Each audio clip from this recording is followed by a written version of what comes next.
वहीं कोलकाता में भाजपा नेता शुभेंदु अधिकारी ने पश्चिम बंगाल के मुख्यमंत्री पद की शपथ ग्रहण की। स्वतंत्रता के बाद यह पहला मौका है जब पश्चिम बंगाल में भारतीय जनता पार्टी की सरकार बनी है। शपथ ग्रहण समारोह को ऐतिहासिक माना जा रहा है, जिसमें प्रधानमंत्री नरेंद्र मोदी समेत एनडीए के कई वरिष्ठ नेता मौजूद रहे।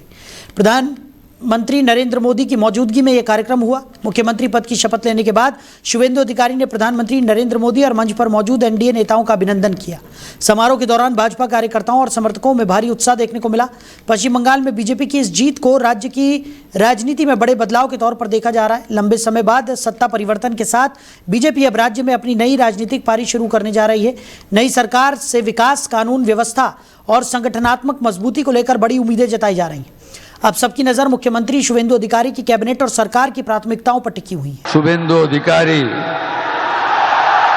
ईश्वरेर नामे शपथ करितेछि जे विधि द्वारा स्थापित भारतेर संविधानेर प्रति आमी अकृत्रिम निष्ठा और आनुगत्य पोषण करिब। आमी भारतेर सार्वभौमत्व और अखंडता रक्षा करिब।